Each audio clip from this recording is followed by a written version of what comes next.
4, it says, you yourselves, and this is God talking to Moses saying, hey, I want you to say, this is our verse. I want you to say to the Israelites, I want you to say this to the Israelites. So God is saying, you yourselves have seen what I did to Egypt, and how I carried you on eagle's wings and brought you to myself. Now if you obey me fully and keep my covenant, then out of all nations you will be my treasured possession. Although the whole earth is mine, you will be for me a kingdom of priests and a holy nation. These are the words you are to speak to the Israelites. So Moses went back down, and he summoned all the elders, and he talked to them, and he delivered this message to them. And all of the elders said, we will do exactly as the Lord commands. And then the Lord said to Moses, I am going to come to you in a dense cloud, so that the people will hear me speaking with you, and will always put their trust in you. The Lord is calling Moses back up to Mount Sinai, and he's getting ready to deliver the 10 Commandments. And he's telling Moses to have everybody consecrate themselves, and for today and tomorrow, they're going to wash everything. Scrolling down. And he's just saying, get everybody ready, put borders up so that nobody can come up on the mountain with you. It'll be just you up on the mountain. And then it says, be careful that you do not approach the mountain or touch the foot of it. Whoever touches the mountain is to be put to death. They are to be stoned or shot with arrows. Not a hand is to be laid on them. No person or animal should be permitted to live. So that's a really, really big deal. He's saying they cannot come near this mountain.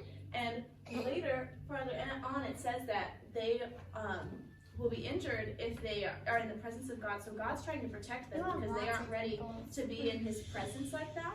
They aren't, it's dangerous for them to be in the presence of the Lord that intense. It would hurt them and kill them.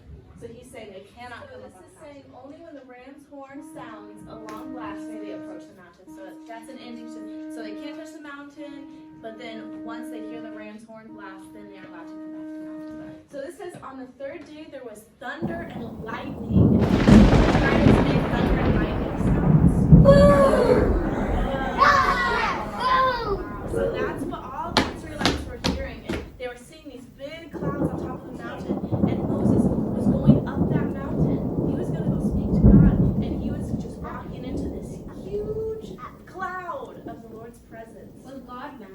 No, he wasn't mad. So Moses led the people out of the camp to meet with God, and they stood at the foot of the mountain. Mount Sinai was covered with smoke because the Lord was the smoke billowed up from it like smoke from a furnace, and the whole mountain trembled violently. As the sound of the trumpets grew louder and louder, Moses spoke, and the voice of God answered him.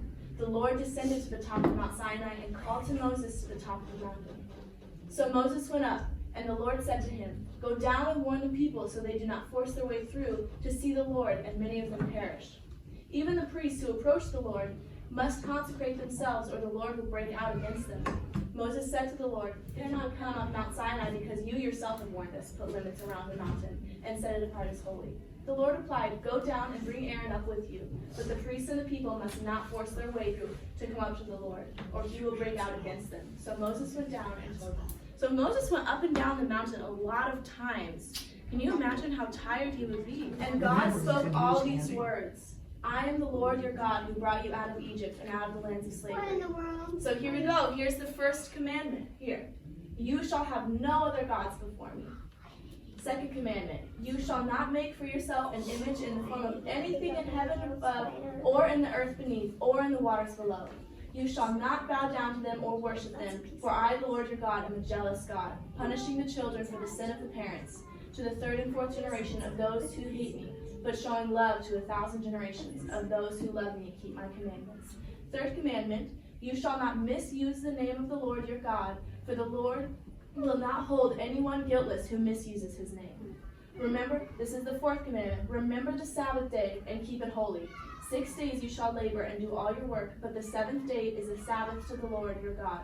On it you shall not do any work, neither you nor your son or daughter, nor your male or female servant, nor your animals, nor any foreigner residing in your towns. For in 6 days the Lord made the heavens and the earth and the sea and all that is in them, but he rested on the 7th day. Therefore the Lord blessed the Sabbath day and made it holy.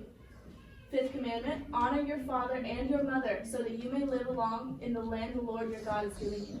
6th commandment, you shall not murder. 7th commandment, you shall not commit adultery. 8th commandment, you shall not steal. 9th commandment, you shall not give false testimony against your neighbor. And 10th commandment, you shall not covet your neighbor's house. You shall not covet your neighbor's wife, or his male or female servant, his ox or donkey, or anything that belongs to your neighbor. When the people saw the thunder and lightning, and heard the trumpet, and saw the mountain in smoke, they trembled with fear. They stayed at a distance and said to Moses, "Speak to us yourself, and we will listen, but do not have God speak to us, or we will die." Moses said to the people, "Do not be afraid. God has come to test you, so that the fear of God will be with you, to keep you from sinning." The people remained at a distance while Moses approached the thick darkness where God was. Okay, so that was a lot. That was all the 10 commandments. You were probably tired. I was excited. So I have the Cowboy 10 Commandments here, and we're going to use this to go over the 10 Commandments and what we think they mean. So, can you guys read this okay, or do you need me to read it out for you? I can read it. I already read it. Can you read number 1? Just one God. Just one God. So that's pretty clear about what that means. One God. Okay, so the second commandment says, honor your mom and pop. Do you guys honor your parents? Yeah. If your mom and your dad make rules, is that honoring them if you obey those rules? Yeah. The third commandment, no telling tales or gossiping. So, do you guys know what it means to tell tales? Teacher Alexis, do you have But I was telling tales, but this is we're talking about. We can look at the second word, which is gossiping. Mm-hmm. So that means, like, talking bad about someone or lying about someone, putting out a bad word about other people. It means a tall tale. Yeah, A tall tale is a lie. Don't lie. Good. Excellent. Okay, so next, Get yourself. get yourself to Sunday meeting. It would be respect the Sabbath. Yes, respect the Sabbath, recognize the Sabbath as a day that the Lord gave for us to rest and really reset ourselves in His presence. Because especially as you get older and you have more things on your plate, like working and going to school, you can get really, really busy and forget to spend really good time with the Lord. And also your brain just gets really full of all the stuff you have to do. So He set aside a special day for us where we are meant to rest, come back to Him, and take a break from all of our busy schedules. And I think it is, like Alexis was saying, put in a special effort to spend time with the Lord. This one says, put nothing before God. Putting nothing before God means we aren't putting the new pair of shoes we like before God. We aren't putting other people before God. We aren't spending more time on other things over the time we spend with the Lord. I have a hard time, and I have to make sure I don't put things like social media above God. So first thing in the morning when I open my eyes, I have to make sure, am I spending time with the Lord, or is my very first thought in the morning to look at my phone? That to me is putting something before God, and I really make sure I don't do that. The next one is no fooling around with another man's gas. So this is talking about adultery, which is a really big word. And again, that's something we can get into more later. All right, next one is no killing. We understand no killing, right? So That's what we're this doing. is what this is talking about when he says no killing. He's talking about, he's not talking about the military or protecting yourself. He's talking about you go up to somebody who you don't know, who hasn't done anything to harm you, and you take their life. That's murder. And that is wrong. We don't murder. So this one we have watch your mouth. Watch your mouth. Have you guys ever been told to watch your mouth? things. Yeah.